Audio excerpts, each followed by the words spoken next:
전하겠습니다. 교회를 다니지 않는 분들과 대화를 하면 항상 저에게 이런 말을 합니다. 목사님, 종교를 존중합니다.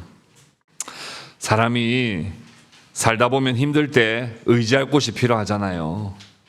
그러니 교회 다니는 사람들의 마음을 저도 조금은 이해합니다. 라고 말해요. 이 말 속에 뭔가 뼈가 있는 것처럼 느껴져요. 어떤 뼈가 있는 것처럼 느껴집니까? 교회는 나약한 사람들이 가는 곳이다. 교회는 의지할 곳이 필요한 사람들이 가는 곳이다. 라는 그런 말이 전제되어 있습니다. 저는 솔직히 이런 말을 들을 때마다 속이 뒤틀리는 것 같아요. 마치 교인들을 나약한 존재로 말하는 것, 의지할 곳이 필요한 것처럼 정신력이 빈약한 사람 취급하는 것이 억울하고 화가 나요. 그래서 그런 말을 들을 때면 저도 막 욱해서, 아니, 교회 다니는 사람들 다 그렇게 나약한 사람들 아닙니다. 아니, 교회 다니는 사람들 뭐 다 그렇게 무식한 사람들 아니에요. 교회 다니는 사람들 중에도 똑똑한 사람들 많고, 교회 다니는 사람들 중에서도 아주 그냥 착하고 평화롭게 사는 사람들도 많아요. 이렇게 우리 교회를 이런 방식으로 변호했습니다. 그러나 복음의 빛 아래에서 정직하게 돌아보니 사실 그들의 그런 말은 기분 나빠할 말이 아니라는 것을 얼른 깨닫게 됩니다. 복음의 본질을 찌르는 가장 정확한 진리일지도 모릅니다.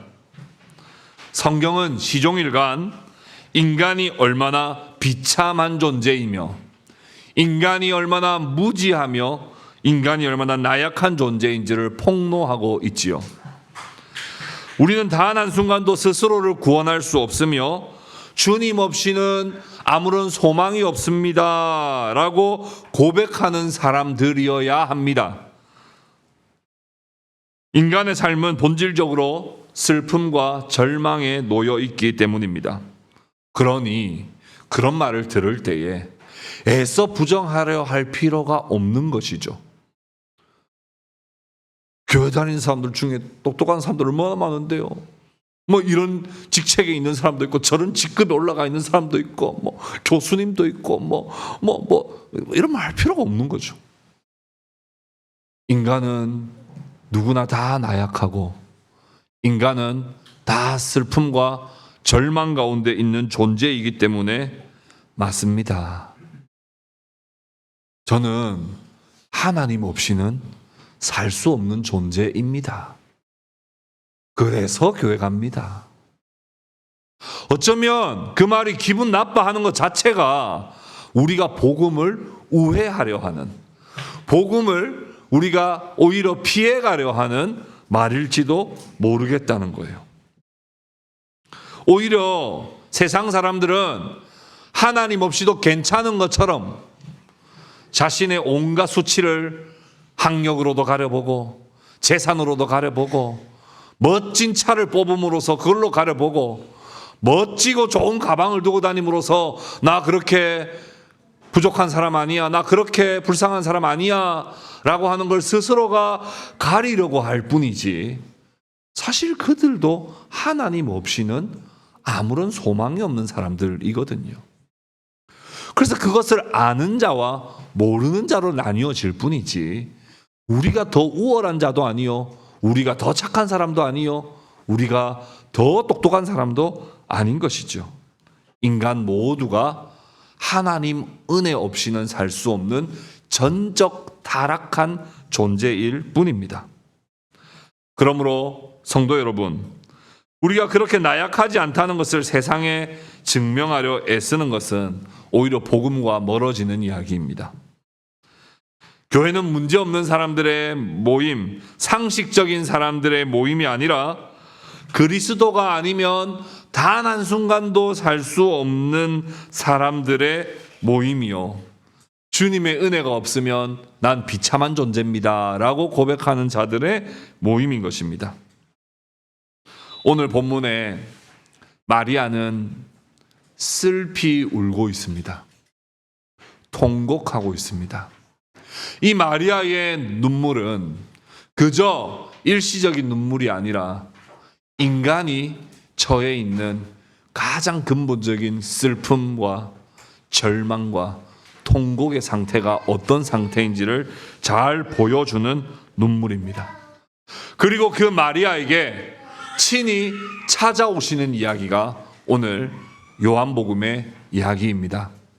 저번에 한번 말씀드렸듯이 마태, 마가, 누가는 부활이 실제적인 사실이었다 하는 것을 증명하는 데 초점을 맞추고 있다면 요한복음은 한 사람 한 사람을 부활의 주님이 만나주심으로써 그의 삶을 인격적으로 변화시켜 가시는 것에 초점을 맞추는 것이 요한복음이거든요.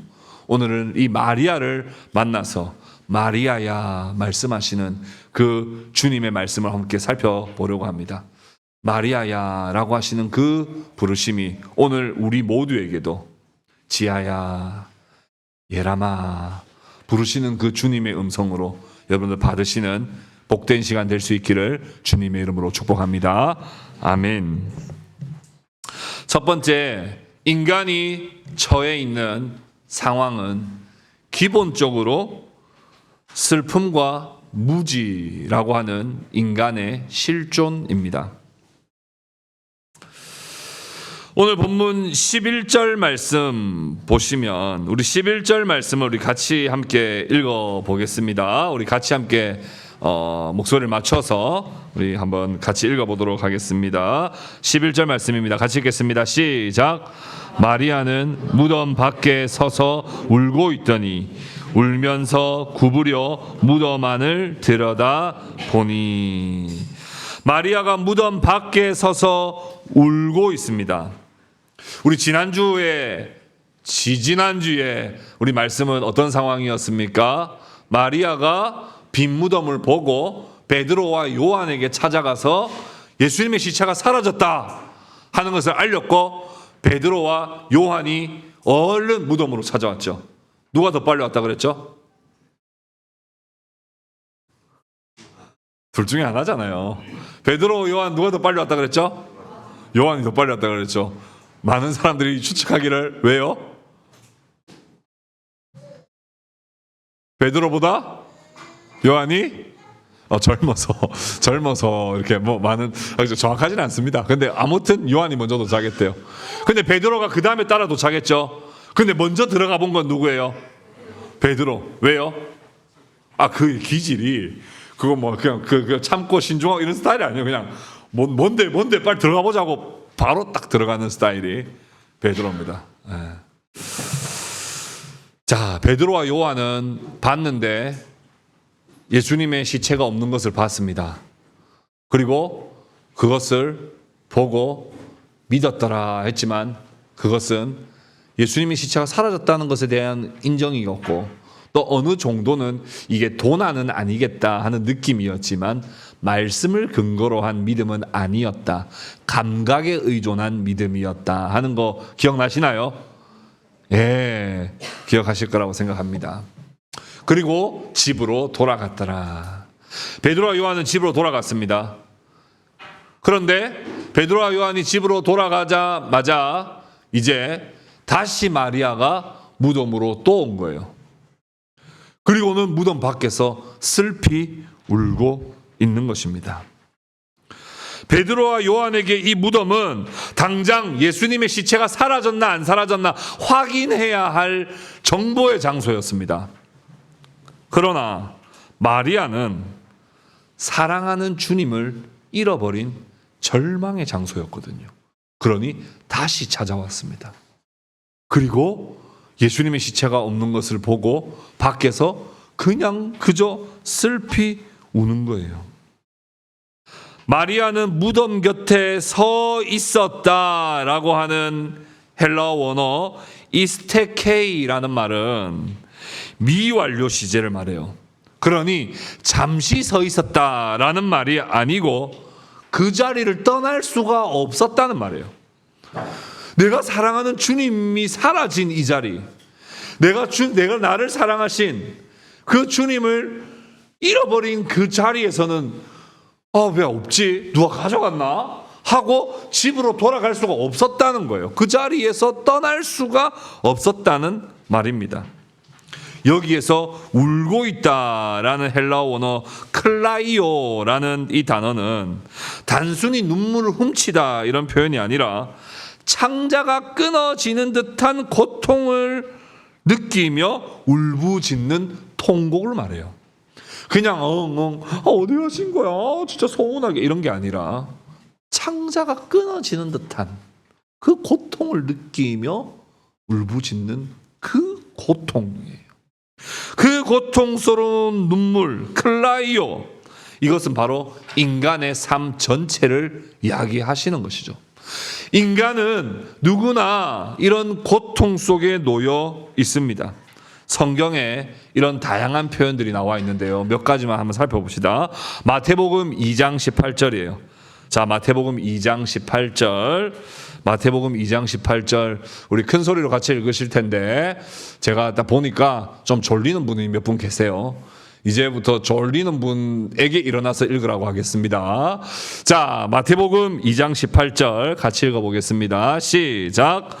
라마에서 슬퍼하며 크게 통곡하는 소리가 들리니 라헬이 그 자식을 위하여 애곡하는 것이라. 그가 자식이 없으므로 위로받기를 거절하였도다 함이 이루어졌느니라. 마태복음 2장 18절, 이게 어떤 내용인 것 같습니까? 슬퍼하잖아요. 뭔가 지금 슬퍼하는 상황인데 이게 어떤 상황이에요? 마태복음 2장은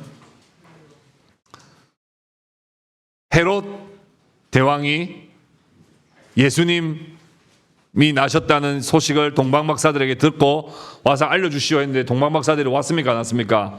안 왔죠. 그래서 어떻게 했습니까? 저 지역에 2살 이하의 아이들은 다 죽여라. 그렇죠? 그러고 나니 그 부모들이 이거 웬 2살 이하, 지금 우리 교회만 해도 지금 우리 교회 지금 2살 이하 아이들 다 저 강에 던져버리려면 이거 큰일 납니다. 이거 지금 우리 교회 지금 2살 이하의 아이들만 지금 7명 8명이에요. 이 아이들 다 던져버리면 여기서 제정신일 엄마들 있겠습니까? 시진자매 그 클라이오라고요. 그 통곡. 갑자기 헤롯 대왕이 애들 다 데리고 가더니 그 강에 던져버렸다. 이 클라이오. 이게 인간이 느끼는 이 클라이오죠. 누가복음 7장 13절 우리 같이 한번 읽어볼까요? 7장 13절 누가 읽어야 좋겠습니까? 지금으로선 다 같이 읽어야 되겠군요. 자, 7장 13절 같이 읽어보겠습니다. 시작. 주께서 과부를 보시고 불쌍히 여기사 울지 말라 하시고. 이 과부가 누구를 먼저 잃었어요? 과부니까 남편을 먼저 잃었죠. 그런데 지금 또 아들도 잃은 거예요. 그러니 클라이오 안 할 수 있겠습니까? 완전히 클라이오 하고 있는 거예요. 그러니 주님께서 찾아오셔서 불쌍히 여기사 울지 말라 하시고. 이거는 뚝 울지 마 조용 이런 거 아니죠. 불쌍히 여기시는 그 마음을 어루만지시는, 인간의 기본적인 그 슬픔과 절망을 어루만지시는 주님의 말씀이죠. 요한복음 11장 33절만 우리 한 번 더 읽어보겠습니다. 요한복음 11장 33절 우리 같이 읽겠습니다. 우리 찬우가 지금 졸리진 않지만 우리 찬우 목소리가 너무 좋기 때문에 우리 한번 읽어보겠습니다. 요한복음 11장 33절. 그럼 준우랑 같이 읽을까? 찬우 시작.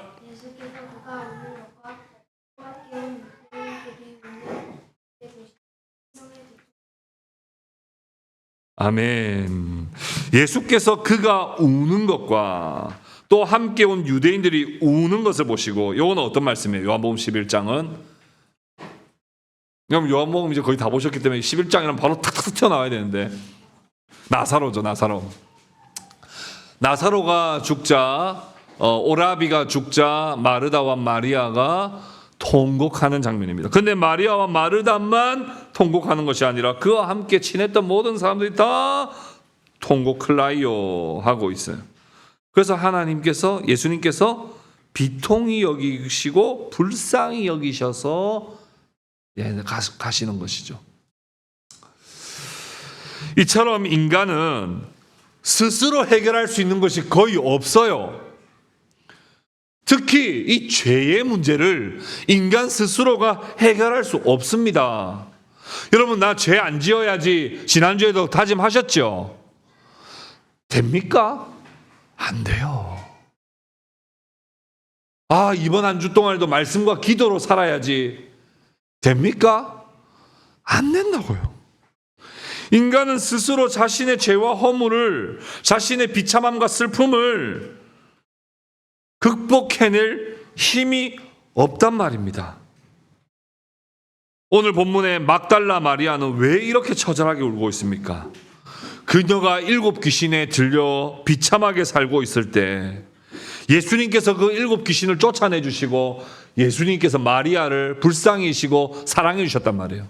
그래서 이 막달라 마리아가 예수님을 만나서 이제는 그동안에 비참하게 살았던 모든 것을 정리하고 다시 새로운 삶을 살게 됐는데, 그 예수님이 또 안 계신다고 생각하니 자신의 삶이 다시 또 옛날처럼 돌아갈까 봐 두려움 가운데 빠져 있는 거예요.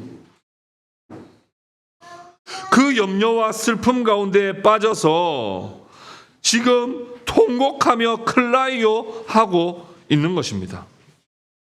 다시 내가 그 어둠으로 돌아가는 거 아닐까?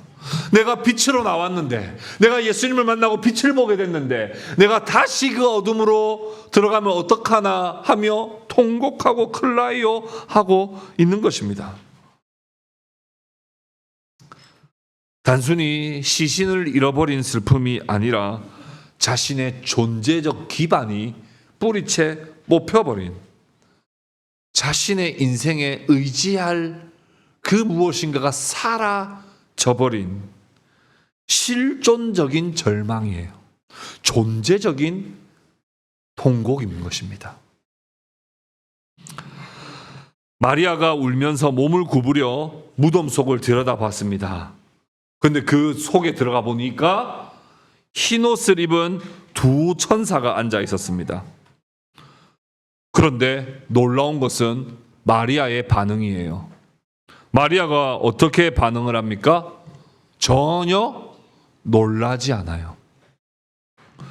평소 같았으면 천사의 그 나타남 때문에 두려워 떨었을 인간이 천사가 나타나 여자여 어찌하여 우느냐라고 하는 질문에 놀라지도 않고 사람들이 주님을 옮겨다가 어디 두었는지 내가 알지 못함이니이다 하고 태연스럽게 말합니다. 이것은 무엇을 의미합니까? 슬픔이 영혼을 압도하면 신령한 존재가 곁에 있어도 깨닫지를 못해요. 여러분, 슬픔이 우리의 영혼을 압도합니다. 슬픔이 우리의 영혼을 압도하게 되면요, 정신을 못 차려요. 여러분, 옆에서 사람들이 3명, 4명 붙어가지고 기도하고 하나님이 당신과 함께 해주시겠다고 막 이야기를 해도요, 지금 슬픔이 영혼을 압도한 상태가 되면 그 말 들릴까요? 안 들릴까요? 안 들립니다. 안 들립니다. 한 명씩, 여기 있는 사람들 한 명씩 돌아가면서 다가와서 안아줘도요, 슬픔에 압도당하면 안아준들 무슨 의미가 있냐 하며 그 슬픔에서부터 벗어나지를 못해요. 인간의 비참함은 이토록 지독합니다. 하나님이 존재하셔도, 하나님이 말씀하시고 보여주셔도 눈이 가려져 있는 인간들은 무지하여 하나님을 볼 수 없는 상태가 되어버린 것이죠. 이게 인간의 전적 타락이에요. 하나님이 아무리 말씀해 주셔도 슬픔이 안 사라진다니까요. 여러분, 오늘 지금도 여러 가지 인생의 삶에 마음의 근심 걱정 가지고 다 예배당 오셨죠? 오늘 말씀 듣고 기도하면 여러분 사라집니까? 바로 사라지나요? 안 사라진다니까요. 말씀 듣고 있는 중에도 계속 생각이 그쪽으로 가 있어요. 계속 생각이 다른 데 몰두돼 있단 말이에요. 압도당해 있는 것이죠. 이게 인간의 전적 타락한 무지의 상태입니다. 하나님을 보여주어도, 하나님 말씀을 들려주어도, 하나님이 나타나신다 할지라도 인간의 그 슬픔 상태에 빠져 있으면 하나님을 볼 수가 없는 거예요. 천사들이 어찌하여 우느냐 말씀해도 지금 그렇다면 부활인가 이 생각 못해요. 천사들이 나타났는데도 이건 못하는 거예요. 누가 예수님의 시체를 가져가는 것 같은데 어디 있는지 알지를 못해서 울고 있습니다 하고 계속 울고 있을 뿐인 것이죠. 그런데 많은 학자들이 이렇게 말을 표현해요. 천사들이 말하고 난 다음에 이렇게 눈을 맞추고 말하고 난 다음에 뒤를 보는 거예요. 뒤를. 사람 본능적으로 제가 민호 형제하고 이렇게 눈 맞추고 있다가 이렇게 뒤를 이렇게 보면 민호 형제도 어떻게 하겠어요? 따라서 뒤를 이렇게 보겠죠. 천사들이 아마 예수님을 본 것 같아요. 그러니 예수님을 뒤를 딱 보니까 마리아, 막달라 마리아도 뒤를 따라서 본 거예요. 뒤를 따라 딱 봤는데 14절에 뭐라고 말씀합니까? 우리 14절 말씀 우리 같이 한번 읽어볼까요? 14절 말씀 우리 누가 대표로 읽어보는 게 좋겠습니까? 자 14절 말씀 우리 같이 한번 읽어보겠습니다. 14절입니다. 시작. 예수께서 서 계신 것을 보았으나 예수이신 줄은 알지 못하더라. 뒤를 돌아보니까 예수님이 서 계시는데 슬픔과 걱정과 불안과 절망에 압도당하고 있으니까 예수님이 내 앞에 나타나 있는데도 예수님이신 줄을 알아보지를 못해요. 이게 얼마나 인간이라는 존재가 무지한 존재인지. 막달라 마리아가 예수님을 실물로 처음 봤어요. 우리는요, 예수님을 오늘 지금 여기 길거리에서 만나면 예수님 보고도 그냥 지나칠 수도 있어요. 왜요? 우리 실제로 예수님이 어떻게 생기셨는지는 우리는 몰라요. 여러 가지 사파를 통해서 예수님이 이렇게 생기셨겠거니 생각. 막달라 마리아는 아니에요. 막달라 마리아는 예수님과 함께 지냈고 예수님을 따라다녔고 예수님을 가까이서 봤던 존재인데도 불구하고 예수님이 뒤에 서 계셔서 보니까 예수님이신 줄 몰랐던 거예요. 누구인 줄 알았던 겁니까? 동산지기인 줄 알았다는 거예요. 우리 15절 말씀 우리 같이 한번 읽어보겠습니다. 15절 우리 같이 한번 읽어보겠습니다. 시작. 예수께서 이르시되 여자여 어찌하여 울며 누구를 찾느냐 하시니 마리아는 그가 동산지기인 줄 알고 이르되 주여 당신이 옮겼거든 어디 두었는지 내게 이르소서 그리하면 내가 가져가리이다. 이러한 막달라 마리아의 모습을 통해 인간이라는 존재가 얼마나 기본적으로 슬픔과 비참함 속에 원통함 속에 살아가며 스스로는 하나님께로 하나님을 발견할 수 없는 스스로는 진리를 깨달아낼 수 없는 무지한 상태인지를 잘 보여주고 있습니다. 이런 인간의 실존을 우리는 받아들여야 합니다. 두 번째는 주님의 부르심, 은혜와 위로입니다.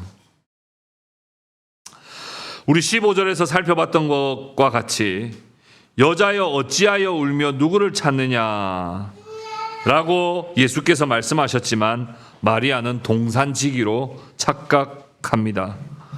그리고 주여라고 하는데 여기 주여는 퀴리에라는 표현인데 주여라고 하는 건 바로 예수님을 부르는 게 아니었습니다. 이 퀴리에는 더 쉽게 말하자면 영어로는 sir 이야기하면 sir. 그러니까 좀 존칭에 동산지기님 뭐 이런 아저씨는 좀 뭐 그런 뭐 관리자님 뭐 이런 표현으로 동산지기님 당신이 혹시 시체를 옮겼습니까? 그러면 저한테 좀 알려주십시오. 내가 가져가려고 합니다. 이렇게 표현할 정도로 마리아는 무지했습니다. 그러나 마리아의 마음만큼은 어떤 마음이었어요? 어디 있는지 알려주시면 내가 당장이라도 내가 옮겨가겠습니다. 내가 가져가겠습니다. 라고 말할 정도로 예수님을 향한 간절한 마음이 있었던 것은 우리가 확실히 알 수 있습니다. 16절 말씀 우리 같이 한번 읽어보겠습니다. 16절 우리 같이 읽겠습니다. 아주 위대한 부르심입니다. 같이 읽읍시다. 시작. 예수께서 마리아야 하시거늘 마리아가 돌이켜 이브리 말로 라보니 하니 이는 선생님이라는 말이라. 이 절망적인 오해의 순간에 이 모든 슬픔과 비참함을 한순간에 깨트리는 주님의 한마디의 부르심이 있었습니다. 바로 마리아야. 헬라어로는 마리암, 그냥 마리아 이렇게 부른 건데 우리 번역으로는 마리아야 이렇게 번역을 했습니다. 다른 화려한 부르심이 아니에요. 내 이름을 부르셨어요. 마리아, 헬라어로 마리암 그러셨단 말이에요. 이 부르시는 소리에 자신의 인생과 인격과 비참함에서 사랑으로 돌봐주시는 그 주님의 목소리를 진정으로 듣게 된 거예요. 이 목소리가 어떤 목소리냐 하면요, 요한복음 10장 3절입니다. 요한복음 10장 3절. 우리 요한복음 10장 3절 누가 한번 읽어볼까요? 요한복음 우리 10장 3절. 우리 조는 분이 없어가지고 제일 잘생긴 분이 읽으셔야 되겠다. 우리 찬호 아빠가 한번 읽어봅시다. 자, 우리 제일 잘생긴 찬호 아빠 크게 한번 읽어보겠습니다. 시작. 움직이는 그를 위하여 문을 열어서 자기 양을 가운데. 아멘. 요한복음 10장 하면 여러분 또 바로 다 아시잖아요. 요한복음 10장 하면 나는 선한 목자라. 그렇죠? 양들은 누구의 목소리를 알아들어요? 목자의 목소리는 알아들어요. 다른 사람의 목소리는 말해봐야 반응합니까? 안 합니까? 안 해요. 아무리 흉내내도 안 해요. 목자의 음성은 바로 듣고 반응하죠. 지금 이 순간 마리아야, 이 부름 앞에 내 목자께서 날 부르고 계심을 마리아는 바로 알아차린 것이죠. 바로 그 부르시기 전까지는 예수님을 눈으로 보았지만, 귀로 들었지만 예수님을 만나지 못했어요. 그러나 마리아야 라고 부르시는 그 부르심은 단순히 나의 이름을 부르시는 것이 아니라 내 인생을 부르시는 것이요, 나의 인격을 부르시는 것이요, 나의 전생애를 다 알고 계시고 어루만지시는 선한 목자 되시는 주님의 부르심으로 바로 와닿게 된 거예요. 그때 다시 어둠으로 가리워졌던 자신의 그 슬픔이 순식간에 빛으로 나오게 되는 것입니다. 이게 바로 진리예요. 이게 바로 진리고 이게 바로 기독교입니다. 기독교는 우리가 하나님을 찾아가는 종교가 아니에요. 하나님이 우리의 비참한 현장에 찾아오셔서 우리의 이름을 불러주시고 우리에게 주님만이 주실 수 있는 위로와 은혜를 주는 복된 소식입니다. 이게 바로 기독교고 이것이 바로 진리인 것입니다. 이름을 들은 마리아는 히브리 말로 랍오니라고 이야기합니다. 친절하게도 성경은 선생님이라고 번역된다라고 말해 주었습니다만은 좀 더 정확하게 보자면 나의 선생님이라는 뜻입니다. 그냥 존칭으로 혹은 그냥 선생님, 교수님 부르는 게 아니라 나의 목자를 부를 때 라보니라고 그렇게 신뢰와 존경과 애정을 담은 호칭으로 부른 것이죠. 마리아는 이제 주님을 동산지기가 아니라 나의 가장 소중한 주님으로 다시 만납니다. 비참함 속에 흐르던 눈물이 멈추어지고 그 자리에 부활의 환희가 차오르기 시작한 것입니다. 사랑하는 성도 여러분, 여러분의 이름을 부르시는 주님의 음성을 듣고 계십니까? 여러분들 혹시 여러분들의 목자의 음성을 구분하여 듣고 계십니까? 아니면 이게 목자의 음성인지, 아니면 사기꾼의 음성인지, 마귀의 음성인지, 늑대의 음성인지 우리 혹시 구분하지 못한 채 소리 들리는 대로 쫓아다니며 이리저리 방황하고 살고 있지는 않습니까? 여러분들에게 여러분들의 이름을 부르시고 여러분들의 삶을 아시고 여러분들의 영혼을 온전히 영원한 아버지께로 올려드리실 그 주님의 음성을 여러분들 듣고 있습니까? 내 안의 슬픔과 절망 때문에 귀가 가려져 있지는 않습니까? 너무 슬픔에 압도당한 나머지, 너무 불안이 내 영혼을 뒤덮은 나머지 주님이 말씀하셔도 그것이 주님의 음성으로 들리지 않는 그런 상태에 혹시 우리가 놓여 있지는 않습니까? 주님은 지금도 말씀과 성령을 통해서 한 사람 한 사람을 여전히 부르고 계십니다. 마리암이라고 부르신 그 부르심이 오늘 우리에게 동일하게 부르시고 찾아오고 계십니다. 그 부르시는 그 주님의 음성을 듣고 반응하는 저와 여러분 될 수 있기를 주님의 이름으로 축복합니다. 아멘. 마지막 세 번째입니다. 거기에서 예수님은 머물지 않으십니다. 예수님은 한 사람 한 사람을 부르시는 그 부르심에 머물지 않고 교회를 이루시고 하나님의 가족을 이루십니다. 마리아가 너무 기쁜 나머지 주님을 붙잡으려 했습니다. 이때 주님은 17절 말씀처럼 나를 붙들지 말라라고 말씀하세요. 이것은 이미 붙잡고 있었지만 그것을 계속 매달려 있지 말라는 뜻이에요. 나에게서 나를 붙잡지 말고 잠시 떨어져라. 왜 그러셨을까요? 도마에게는 네 손으로 나를 만져보아라 라고 하셔놓고 왜 마리아에게는 붙들지 말고 떨어져라 했을까요? 여자라서 그랬을까요? 그렇지 않습니다. 지금 마리아에게 주시고 싶은 메시지는 여기에서 끝나는 메시지가 아니었기 때문에 그래요. 주님께서 마리아에게 주시고자 하는 메시지는 또 내가 육신으로 이 땅에서 계속 너와 함께 지내는 어떤 형태로서의 부활의 주님이 아니라 이제는 내가 승천하여 만유의 주가 되고 그리고 우리 모두는 영적인 가족, 하나님의 가족, 교회를 이루어야 한다는 사실을 알려주시기 위하여 지금 내게 이렇게 붙잡고 있는 것을 떨어져서 나를 만유의 주로 받아들이고 이제는 교회의 머리로 너가 받아들여야 한다라는 것을 말씀해 주고 싶으신 것입니다.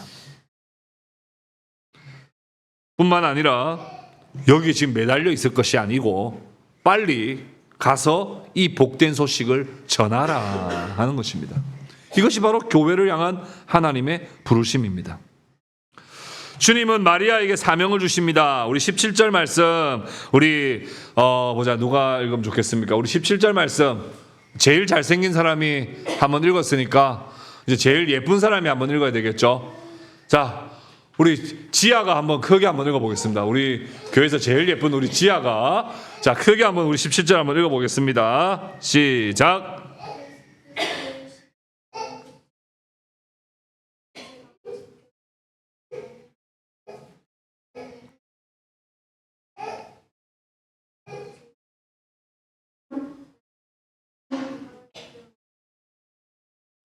아멘. 여러분 오해하지 마세요. 지아가 졸아서 시킨 거 아닙니다. 제일 예뻐서 시킨 거예요. 진짜예요. 자 17절에 나를 붙들지 말라. 내가 아버지께로 올라가지 아니하였노라. 너는 뭐라고 했습니까? 너는 뭐라고 했어요? 누구요? 너는 내 형제들에게. 누구예요? 육신 형제들 말하는 걸까요? 아닙니다. 예수님을 따르는 제자들을 말하는 겁니다. 예수님은 이제 그들을 처음에는 요한복음 13장까지만 해도 어떻게 말씀하셨냐면 너희는 더 이상 종이 아니라 나의 뭐라 그랬어요? 친구라 그랬습니다. 그런데 이제는 친구가 아니라 이제는 뭐라는 거예요? 내 브라더라는 거예요. 내 브라더. 내 형제들이라는 거예요. 형제들.